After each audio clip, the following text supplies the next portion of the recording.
They're between 14 and 16 years old. Social life is a dominant interest. Every school class has several groups or cliques.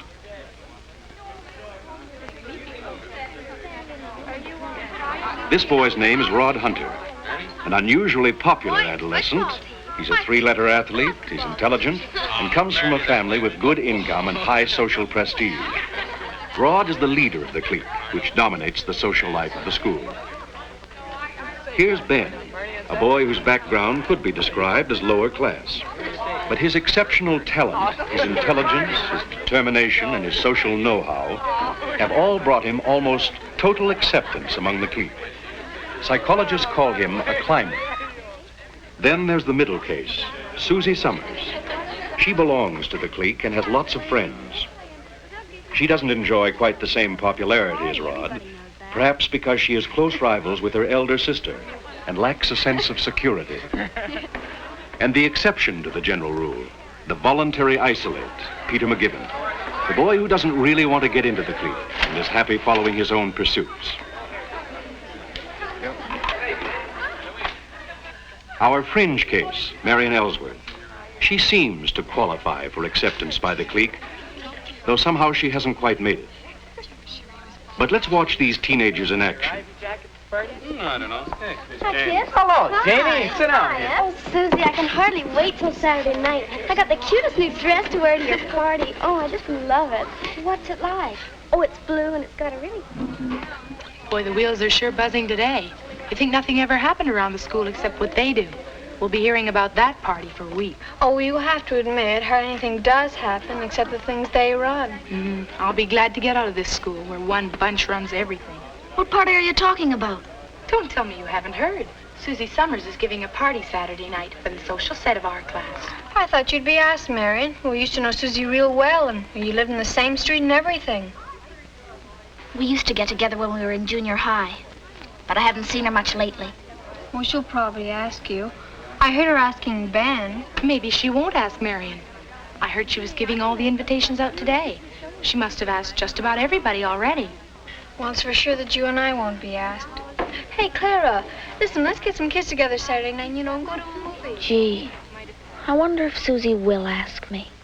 You haven't heard it? You mean to tell me that you haven't heard it? No, I haven't heard it. Here, play it. It's really terrific, Susie. Wait till you hear it. Excuse me, ladies. I have a special request.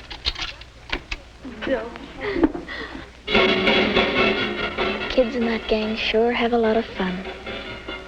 If Susie asked me to her party, maybe I could get into more of their doings. I bet she will ask me. After all, we used to be good friends. I wonder who she's asked. If she's asked Ben, she's sure to ask me. Her parents don't even know his parents. And he lives in that slummy part of town. Rod'll go for sure. He's terrific. I wish I knew how to be friendly like Susie.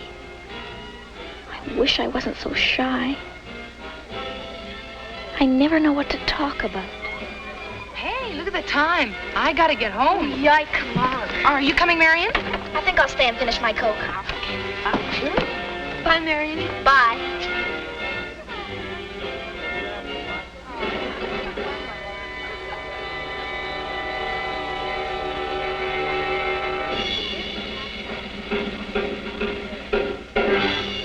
me another dime, quick. Oh, here, I've got one. Marian, I didn't know you cared. Here, you sure you can afford a whole dime?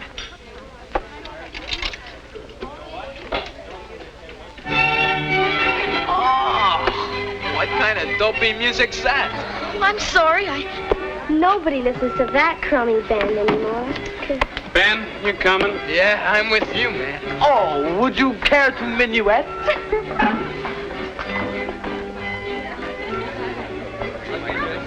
Hi, Marian. Hi, Susie. I guess I goofed. Oh, don't mind them. Say, Marian, I want to ask you something.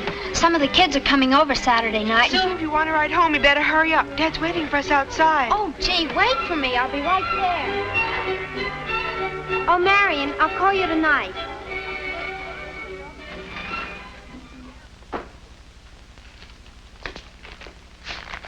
Hi, Mother. You're late today. I was having a Coke with some of the gang.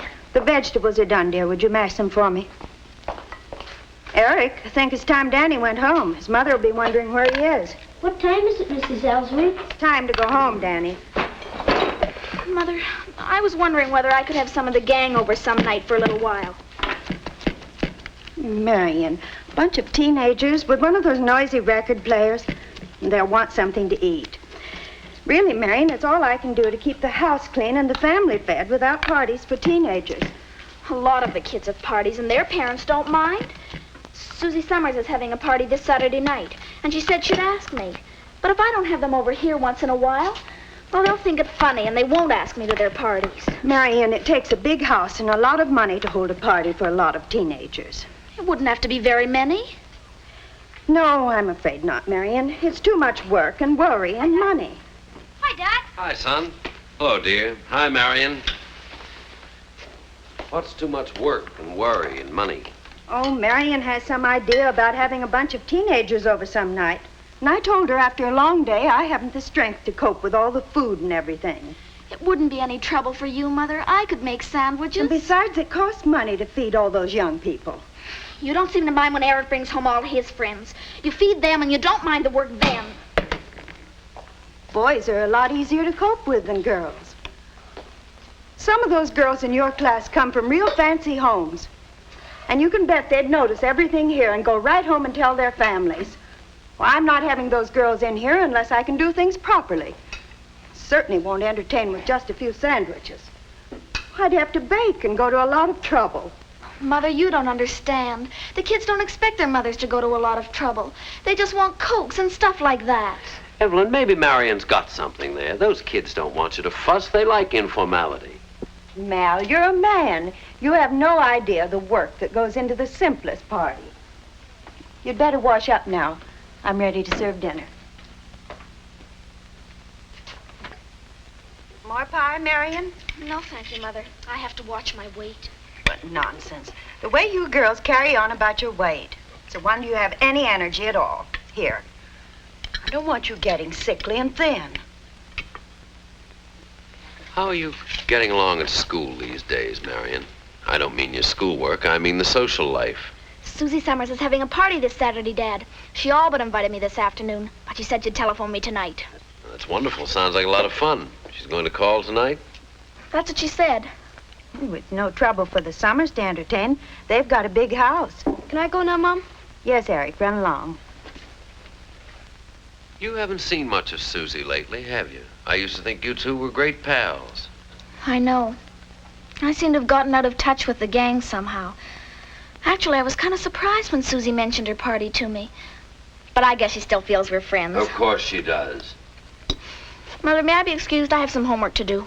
Yes, but take your dishes to the sink and save me some work. I'll call you when the phone rings. Thanks, Dad. More coffee, Mal? Thanks. I hope to goodness Susie Summers remembers to call. You know, Evelyn, it does seem that Marian's left out of the gang more and more lately. Maybe it'd do her some good to have a little party. Nothing elaborate. Say, about 6 or so. I know we haven't much space, but a few kids around for an evening couldn't be much trouble. Mal, Why are you getting so excited all of a sudden about Marian's social life? She's just a child. She's nearly 16. She's almost a young woman. She ought to know how to talk to boys, be at ease when she's with people. I think it'd help her out, give her some background if she could have her friends here. We seem to get along all right without entertaining everybody in town. Why do we suddenly have to start having all of Marian's friends in? And that's another thing. Why don't we have some of our friends over once in a while? It seems to me that the only time we ever entertain is the family party at Christmas or when one of the relatives comes to town. What's got into you, Mal? Well, I'll tell you, Evelyn. I saw little Susie Summers on the street the other day. You know, I haven't seen her for quite some time. Believe me, she's turned into a very lovely young lady. Well, frankly, I'd like to see our little girl looking more like that. Don't get me wrong, Marian's a wonderful kid. But she seems awfully quiet lately. I think she studies too much. I can remember kids like that back in school. And it seems to me they were always the ones who didn't seem quite to fit in with the others. I just want Marian to grow up so that she can make friends, that's all. I suppose what you mean is you don't want to grow up like me. No. No, Evelyn, that isn't what I mean at all. I know you, and I understand you, and I like you just the way you are. But, well, you know you are shy, and some people don't appreciate you until they get to know you. Life would be easier for Marian if she could make friends faster. I suppose you're right, Malcolm. To tell you the truth, I'm scared to have Marian's friends over here. Those girls are so poised and well-dressed. I can remember girls like that when I went to school. They always seemed to be sneering and giggling at me. I never knew how to act or what to say or how to dress. Evelyn, I didn't mean to upset you like this. Have some more coffee. No, thanks, Mal. I've had enough. It's different with boys. You give them a glass of milk and a piece of pie, and it's all the same to them. Evelyn, I know how you feel, Mal, but Marian... The most successful people weren't always the most popular kids. Remember Tom Davis back in the days at school? He was always on the fringe of things, the way you say Marian is. But he's the most popular and successful man in our class now. Yes, I remember. But somewhere along the line, Tom learned to get along with other people or he wouldn't be the community leader he is today. I think all of us want to get along with other people. That's why I think Marian would be better off if she were in the gang. All right, Mal. Maybe I could arrange a little party for her, but I'll need your help. I think I will have some more coffee. Well, now all we have to worry about is whether Susie Summers is going to call or not.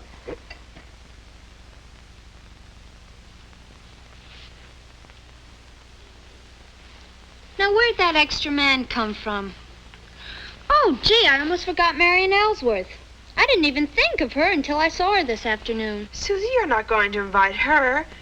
Why, she doesn't even belong to your gang. Those queer clothes she wears. I felt kind of sorry for her today. If she doesn't smarten up, she's going to grow up to be just like her parents. You notice that Marian's mother and father never seem to get asked to any of the parties given by the grown-ups around here? Well, gee, I think it's mean that we should take it all out on Marian. Well, she can't help it if her parents are kind of unfriendly. She even said her parents won't let her have kids in the house. I still say she'll spoil the party. Well, it's my party, and I'll ask whoever I want. Marian and I used to be good friends in junior high. I feel as if I ought to ask her. After all, she just lives down the street. You better make sure you haven't got too many on the list already. Mother said we only have room for 14. Well, I haven't nearly that many. 2, 4... Wow, 17 already. You'll have to take off 4, that's all. And you won't be able to invite Marian Ellsworth, that's for sure. Well, I'm going down and ask Mother if we can't have a few more than 14.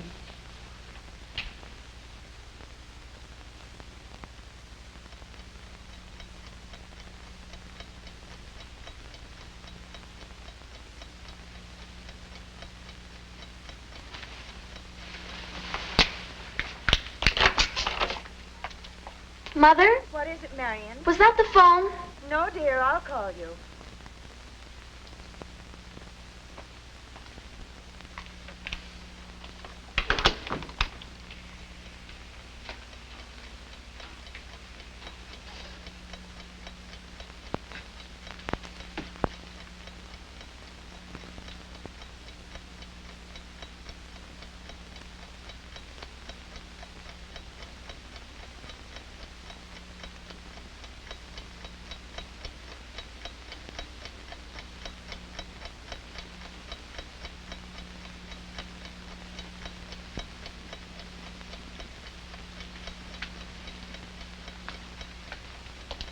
If we play on Sunday, why don't we go over to the park? There's lots more room over there. Hey, Dopey, I'm expecting a phone call.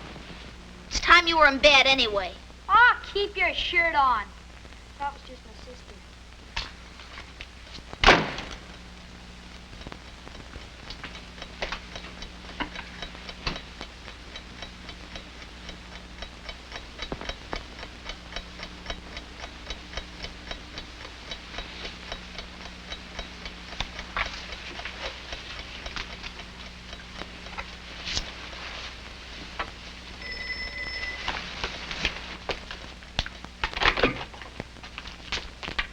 It's for you, Malcolm.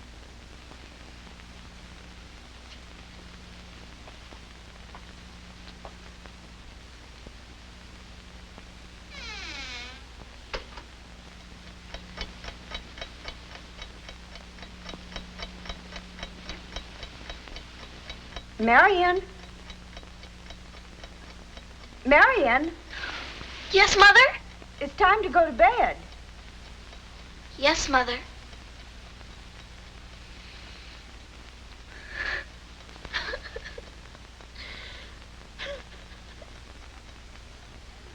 The party that Marian wants to go to so desperately is not important in itself, but it is important as a symbol. Marian was rejected today, and the experience could influence her personality and development. If she felt accepted, and therefore assured, like Rod Hunter, the whole pattern of her life would be different. If she didn't care about social life, like Peter McGibbon, she wouldn't judge her own worth by an invitation to a party. If she had an attractive personality, like Ben and her family's help, she could be a successful social climber, maybe even get into the clique. The degree of social acceptance that each teenager experiences leaves its mark on his personality pattern. Lack of social acceptance can leave emotional scars. And that's why for Marian, today's rejection is important. Time and experience will be on her side. She can do much herself. But is it not a job for parents too? What can they do?